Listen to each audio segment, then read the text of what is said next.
or next council meeting? I do. Okay, we're going to work our way Let's do it. left to right. Awesome. Panko, Okay. we're live. Thank you. Okay. The trivia wasn't live?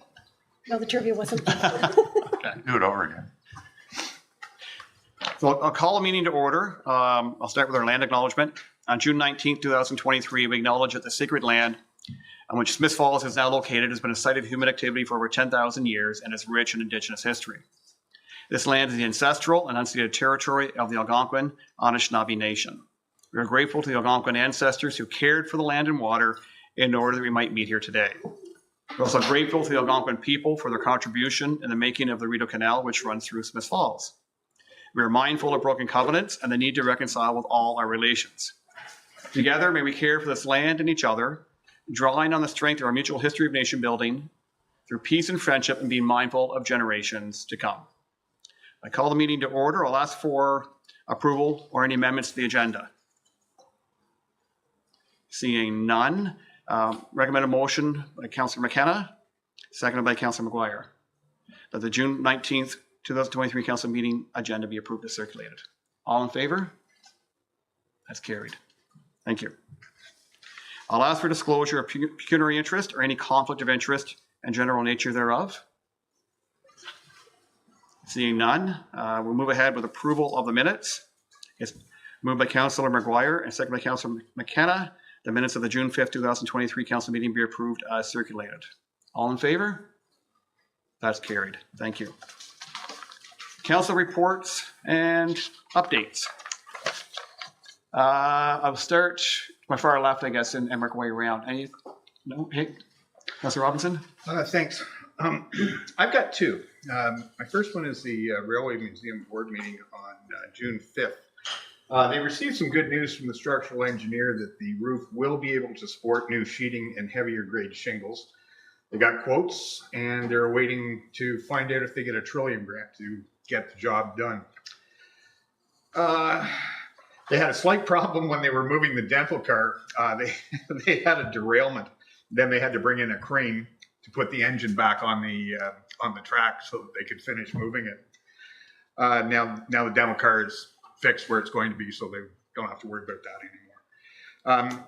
Airbnb has been doing very well so far. At the end of May, they already had 70 people spend the night, and people are happy that it's also pet friendly. Mother's Day tea was a huge success. There were 4 Sundays in May offering train rides, and it was financially successful for them, so it was worth their while to open on Sundays. Kids came in for prom pictures on June 3rd. In total, with family and friends, they had close to 300 people attending. And the museum doesn't charge for this, and they considered giving back to the community. Clean Out the Attic sale was quite successful. They made more than $4,600 from sales and table rentals, and they're planning on doing it again next year. Train Fest this year will have the Via Rail mini train on hand. The museum is also on the list to get a sleeper car and a dome car from the original Canadian that goes across from Vancouver to Toronto. It's being removed from service and replaced with modern units. And finally, on October 6th, there's a Municipal Heritage Symposium, and they want to hold at least part of it at the museum. So that's it for the museum. On June 14th, I attended the Chamber of Commerce board meeting, and the Chamber says that the town's event policy application needs to be revamped. They say there's too much red tape, and nothing should be popping up 2 weeks before the event. They would like town staff and business owners to get together to brainstorm on how to accomplish goals to the benefit of the town and business regarding events. They feel that due to the town bureaucracy, many events are choosing not to come, and they used Rolling Thunder as an example. Many of these organizations are comprised of volunteers, and they can't meet the time and financial expectations contained in the policy, therefore they won't come. The Chamber does, however, feel that the event policy intent is genuine, but it's the implementation, execution, and communication that does not match the intention of the policy, and they're going to be forwarding a letter to town staff with their concerns. And last, Ribfest is this weekend, Friday, Saturday, and Sunday. There's games for kids and music by DJ Johnny 5, Double Back and Ambush on Friday. There's a Scottish festival on Saturday from 9 to 3, and then other music following that by Campbell Woods and Bria Lawrenson. Sunday is the rib judging at 12 noon and music by the Continentals. And there's some great judges on Sunday, including Councillor Brennan and myself. And we hope to see you there. And that's my reports. Thank you. Any questions for Councillor Robinson? Thank you. Councillor McKenna? Thank you, Your Worship. Last week, as Council knows, I'm the representative on the Leeds Grenville Lanark Public Health Unit, represent the town of Smith Falls. I attended a provincial conference for all public health units. And like tonight, it was the first time we'd gotten together face-to-face in 2.5, 3 years. There was some takeaways from that provincial conference that I just wanted to share. One was, as you know, the local municipalities pay 25% of the cost of running the health unit, and the province pays 75%. And a couple of years ago, the province adapted that funding formula, so it would be 70% provincial and 30% municipal, as well as previous programs that used to be 100% funded are now going to be cost shared under that same formula. The province, in its wisdom, decided a couple of years ago to defer the implementation of that increase. So they provided additional money, that 5%, last year and this year. It's not expected to be there next year, so it will have budget implications for 2024. The other takeaway that I had noted, we were talking about the health human resource challenges facing the healthcare system, shortage of all allied health professionals, nurses, critical shortage of key staff, both in hospital and community programs. The provincial speaker from the organization that runs the system, Ontario Health, suggested, and this is a national, if not international problem, it's not just Ontario. They're suggesting that this will take 5 to 7 years to work its way out. So this is not a short-term issue we'll be facing. It's structural. It's going to take 5 to 7 years, hopefully not that long. So we ask people to be patient with the local health system. And I know the hospitals and primary care and other health services are doing the best they can with the staff they have available, but it's very challenging. So we do ask for patience. On Friday, speaking of healthcare, I attended and participated in the Perth Smith Falls Hospital Foundation golf fundraiser. As a non-golfer, I gave my money and enjoyed myself along with Mayor Panko, and we had a great team, lots of fun. It was a good turnout. I don't know what they raised, but it would have been significant. And finally, as I mentioned, I'm on the Public Health Board. For the first time in almost 3 years, public health staff met together in one room and they had a celebration for the end of the pandemic. So the staff, all the employees were in one room and the mood was fantastic. They had good food, lots of awards, and certainly on behalf of the town of Smith Falls, I want to thank the Public Health Unit for their leadership during the pandemic. So COVID is still with us, but the pandemic is over. So it's not gone away, but the pandemic portion. So it was terrific to be part of that celebration. Thank you, Your Worship. Thank you. Any questions for Councillor McKenna? Councillor Miller, any reports? Just two quickly. The library board has been working to prepare for the renovations that will be happening on the children's floor level coming up soon, and we expect that the tender will be released by the end of this month. There's been quite a bit of due diligence to do on the heritage side to make sure that the renovations have been done according to the beauty of the building and the heritage of it. So that's coming along well. The Downtown Business Association had a successful night market on Saturday night. The turnout was tremendous, and I know that they would want to have me thank the many volunteers that contributed to that great night. There was a lineup all night for beaver tails, I hear, so that was great. This was at the parking lot on Main Street West, and it sounds like this will be an annual event. So there are more summer events coming for the Downtown Business Association, so we'll report on those as details become available. Thank you. Any questions for Councilor Miller? Councilor Quinn? Thank you, Your Worship. I attended Cataraqui Trail AGM meeting on Saturday, June the 17th. A very interesting meeting. This happens just outside of Kingston. And Steve Manners was the guest speaker, and he wrote the book First Spike. And it's all about the bridges, the trails, and how they're connected. He was a very interesting speaker, and his book is at the Railway Museum of Eastern Ontario, if anyone's interested in that. Some of the concerns with the Cataraqui Trail are ATVs on the trail.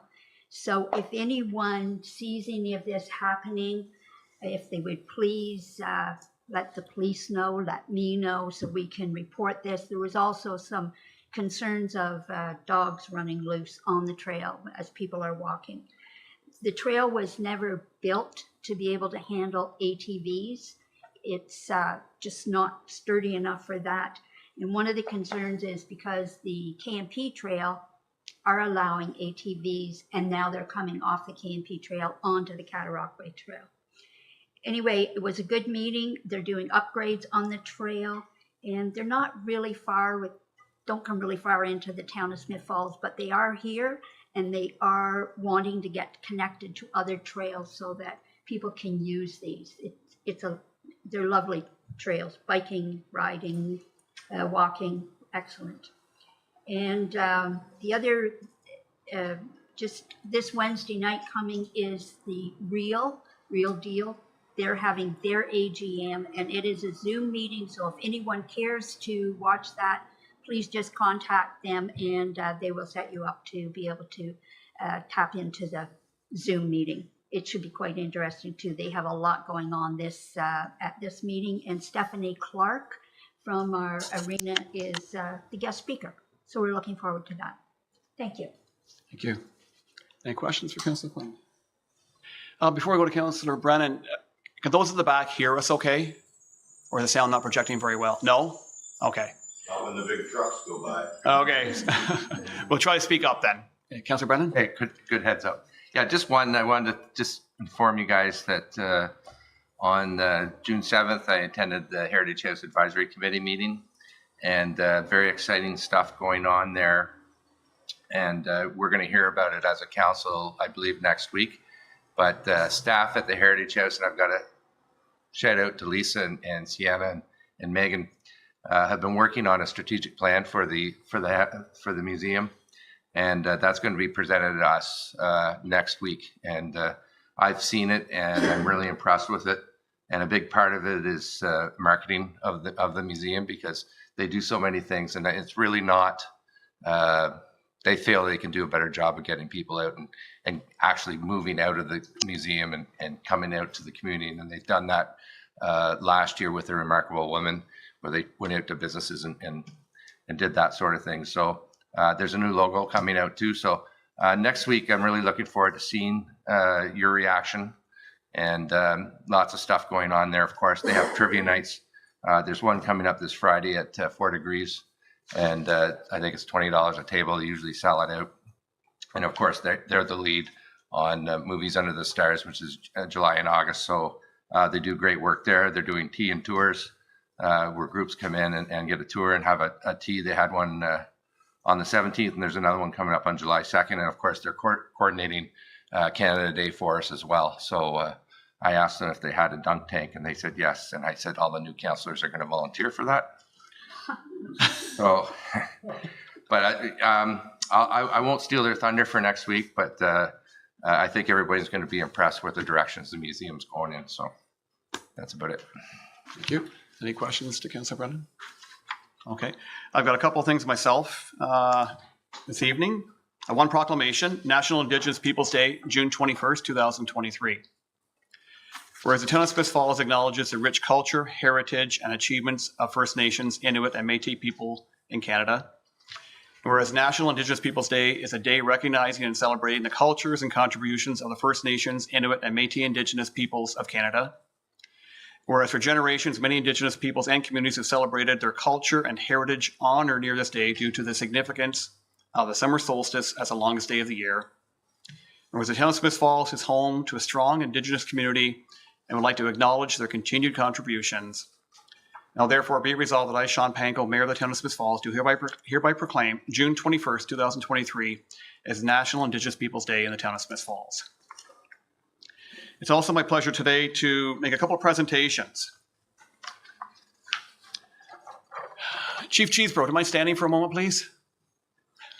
Put you on the spot. Chief Cheesebro has 36 years of fire service with the province of Ontario as of May 2023.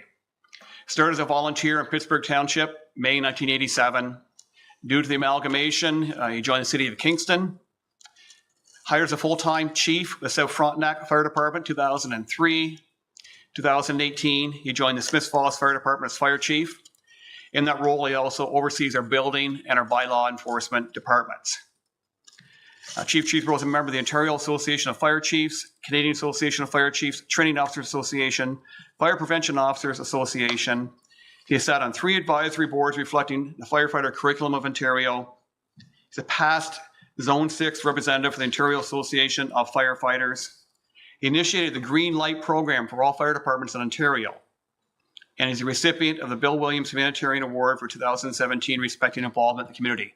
And it's my pleasure tonight to present him with his 35-year service bar. This came in, honestly, much earlier this year, but we wanted to wait until we were back in person so we could really present this in a forum which was suitable for the cause. So Chief Cheesebro, congratulations on 35 years, now 36 years of service to the people of Ontario, and now, of course, the people of Smiths Falls.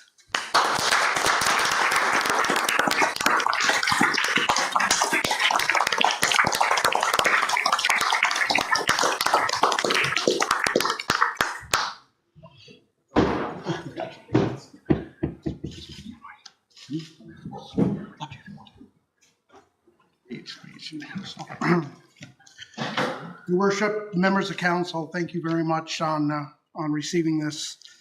It's hard to believe 36 years have come, and it's truly been a pleasure and an honor to be in the Ontario Fire Service. To my wife and to my family who have put up with me for 36 years in the fire business, which has been at times difficult, but certainly they're very supportive and has allowed me to do some of the things that I've done in the fire service. Most importantly is the people that have mentored me and I've had the privilege of working with over 36 years. And you know, not to forget anybody, certainly there's people in this room, past staff and certainly current staff that have made this job easy and made it, it's not a job. It's only a job if you have to work at it. And this job has come very easily, this position has come very easily, but it's a direct result of the people I work with. And I'm extremely honored to accept this tonight. And thank you very, very much. We'll see you in 4 years for your 4 years.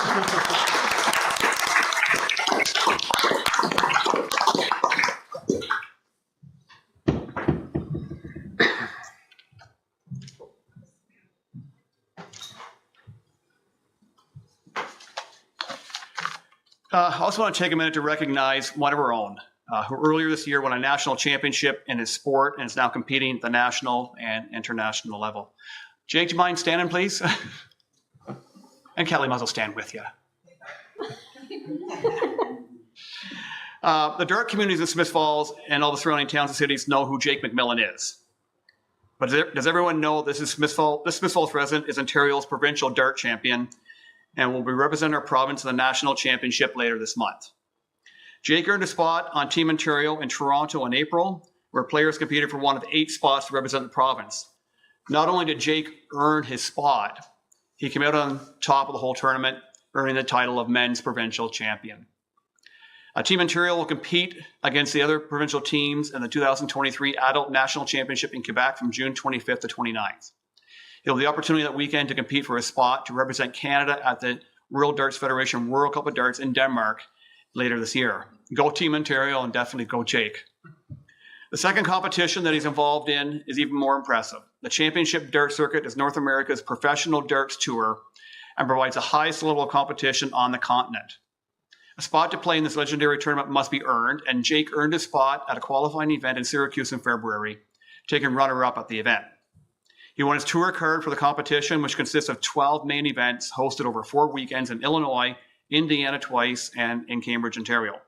The top US and Canadian player on the CDC Tours point list at the conclusions of the 12 events will earn a berth in the World Darts Championship in London at the Alexandra Palace in December.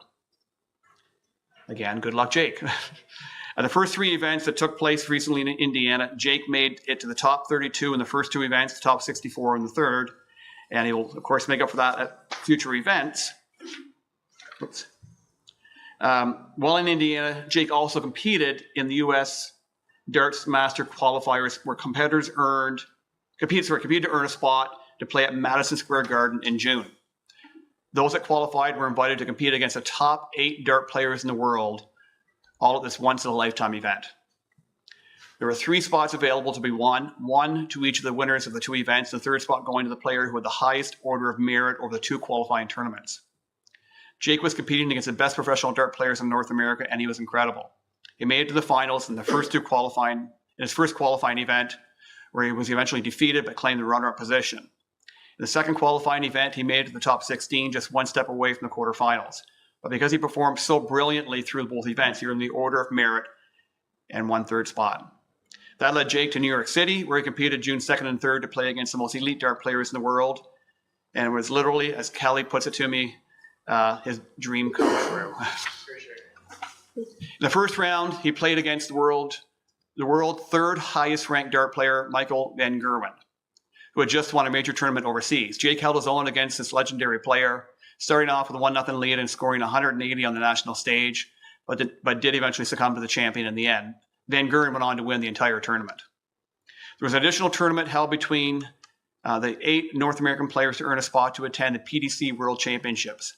Jake played PDC Tour card holder Jules Van Dongren in the quarterfinals, and although he lost the match 6-5, very close, he scored the most incredible and memorable finish of the entire weekend, which shook the entire crowd at Madison Square Garden. If you look on YouTube, I believe that clip is there. I've seen it.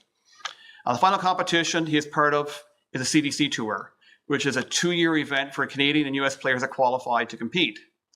He will play in Illinois from July 14th to 16th, Cambridge, Ontario from August 11th to 13th, and in Indiana from September 8th to 10th, as well as 4 weekends next year. Points are accumulated at these tournaments over a 2-year period. The player with the most points earned a spot in the PDC World Championships. So darts run in his blood on both sides of his family. He's also been playing since a very young age. When he was 17, he also made the youth team Ontario and traveled to BC to represent the province. Jake's first year playing on such a competitive level as an adult, and he is dominating. There are only greater things to come in his future. Jake's an employee at T.A. Morrison & Son, Tamco in Smith Falls. Every professional darts player has a nickname and a walk-on song. He uses his name Captain Canada. We're very proud of that, which is a play on, of course, the Marvel character Captain America. And I don't know, since you wrote this, Kelly, if you've come up with your own song yet, or are you still looking for help? Nothing But a Good Time by Poison. Okay, perfect. I want to thank Kelly, who in addition to proclaiming herself as Jake's biggest fan, provided me with the details of Jake's successes that I've shared. So we think of a town that has competitors like Brooke Henderson and Bailey Anderson. Of course, we also have Jake McMillan. So congratulations, Jake.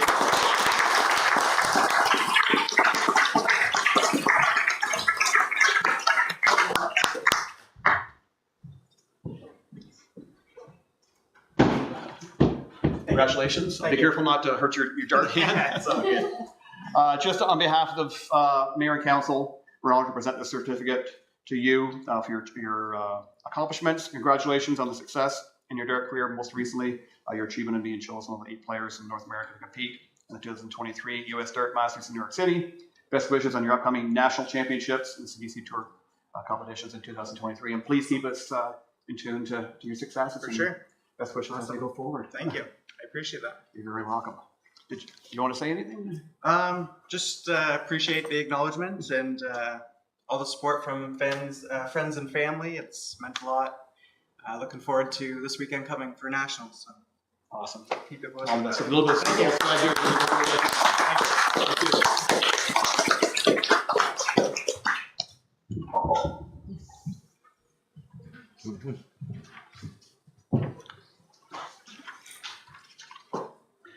Okay, as members of council have already shared the reports, I'll take a moment to share some of the reports of my activities over the last couple of weeks.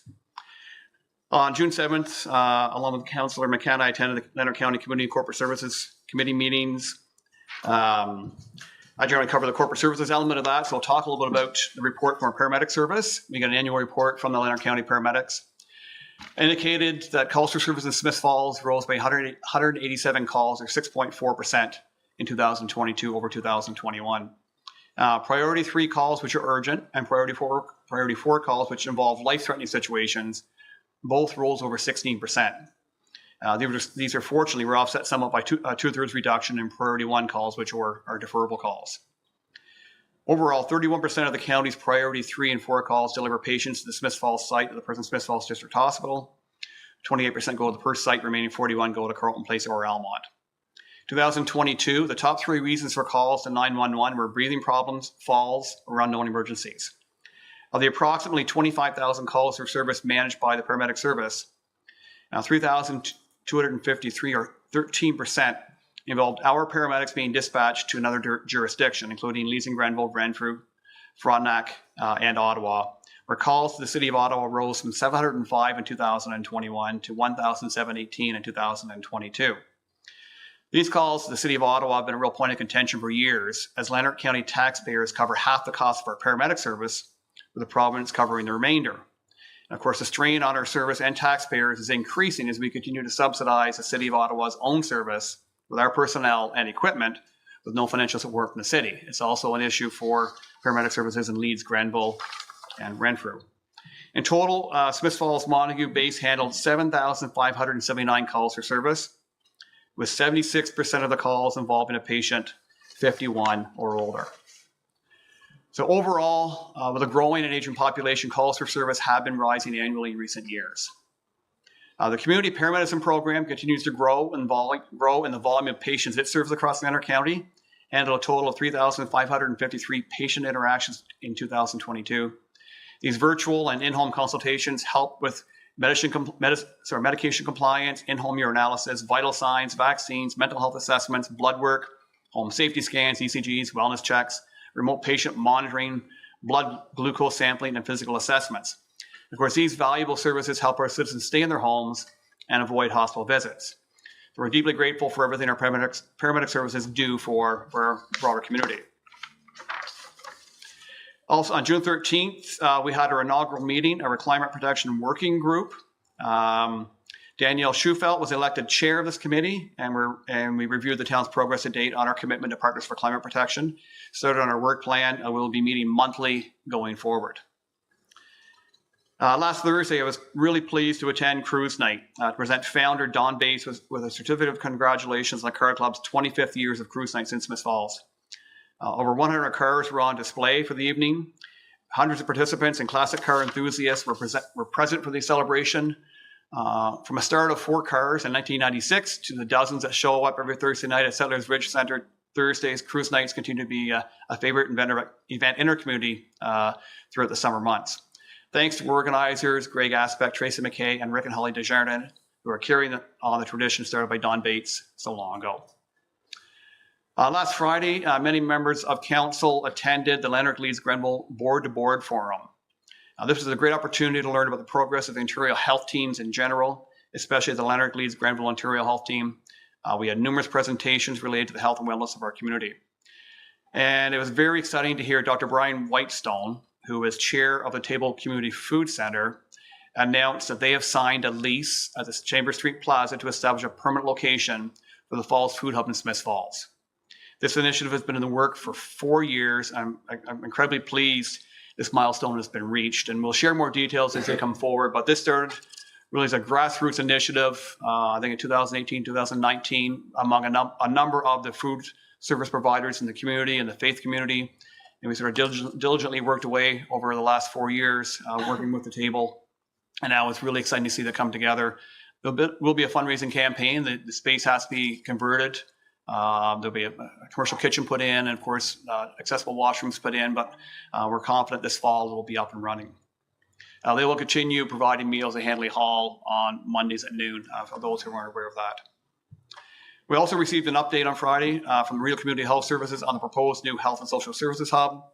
Work on this project, which includes 11 different health and social service related partners, continues as we prepare to submit everything needed to move towards stage 3, which will be submitted to the province later this year. If everything moves ahead as planned and the province provides the necessary approvals and funding, construction could begin 2024 or 2025. And that's it for my reports. Any questions from council? No? Thank you. Okay, moving on with our agenda. Now, if we seem like we're fumbling a little bit, it's maybe because we are. We've approved a new agenda process, a procedural bylaw last year, and we could not really embark and utilize it until we were back in person. So if I make a mistake, I'll blame Carrie. No, I'm just kidding. So we have a consent agenda, which was distributed by the clerk and attached to the agenda.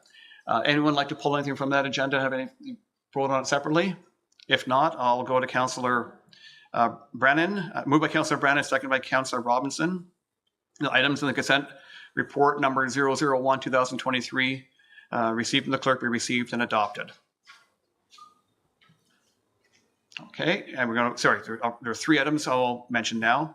Bylaw authorizing the mayor and clerk to execute a funding agreement providing the terms and conditions of the release of funds for 25 Beckwith Street North, Fresh Ink Studios for $10,000 under Program 13 under Community Improvement Plan.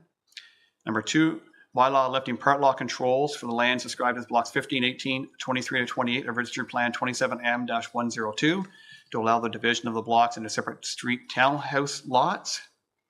And finally, the Council of the Corporation of the Town of Smith Falls deemed the unopened Lewis Street Road allowance a surplus to the needs of the Town of Smith Falls. All those in favor? That's carried. Thank you. Yes, Councillor Brennan? Yeah, I just wanted to, that's the first time we've done that. And just so everyone knows, the 3 things that were in the consent agenda were fully discussed at a committee of the whole meeting prior to that. So everything was discussed and agreed to. And this is just in the interest of time rather than reading things 3 times over when it's been discussed and fully documented everyone's agreement in them. So that's why we did that. Thank you. Okay. We have no motions. No further bylaws tonight. Inquiries or announcements? Yes, Councillor Miller. Thank you. The Smith Falls Pride Committee is hosting a gala at the Smith Falls Legion this coming Saturday. It's my understanding there's still some tickets left available. They do have a Facebook page where you can find a link to purchase tickets, and I believe you can purchase tickets at the door as well. Thank you. Yes, Councillor Robinson. I'd just like to say that on Saturday, Councillor Dwyer and I were in the Voyager canoe race during Paddle Fest, and representing the town of Smith Falls on their team, and we won. So just wanted to share that with everyone. And didn't you win in? Oh, we won with nobody beat our times either. And the second heat, the gentleman steering our canoe put us into the weeds, and we still won. And that was against a high school gymnastics team from Nepean. So, anyway, that's all I wanted to say. Well done. Any further announcements? So those who aren't familiar with the process, so we generally meet 1 week for committee of the whole, which is where all the business of the town would be discussed, debated. We'd have reports, we'd have presentations, and then we come up with a consensus or decision. We'll move forward with certain pieces of business. The council meeting, which is here tonight, is really the formalization and conclusion and approval of that business. So tonight we kept the agenda light because of the event of tonight. But if you're welcome to come back next week, we'll committee of the whole. It'll be a lot more discussion, a lot more debate, and generally a lot more fun. But anyway, yes, Councillor McKenna. Sorry, I should have mentioned this earlier. I just wanted to thank the staff involved and the architects and the construction crews who pulled this beautiful facility together. It's absolutely stunning. I'm just thrilled to be here, and just really want to thank our staff for putting up the last 2 years with this, and I hope you enjoy your new workspace. I think Carrie does already. Clerk Costello, sorry. Okay, anything further? I need a motion for adjournment. Moved by Councillor Robinson, seconded by Councillor McGuire. This council adjourns proceedings at 5:36 p.m. and stands to adjourn to the next duly called meeting of council. All in favor? This is where if I had my gavel, it would be, but we're adjourned. Thank you, everyone.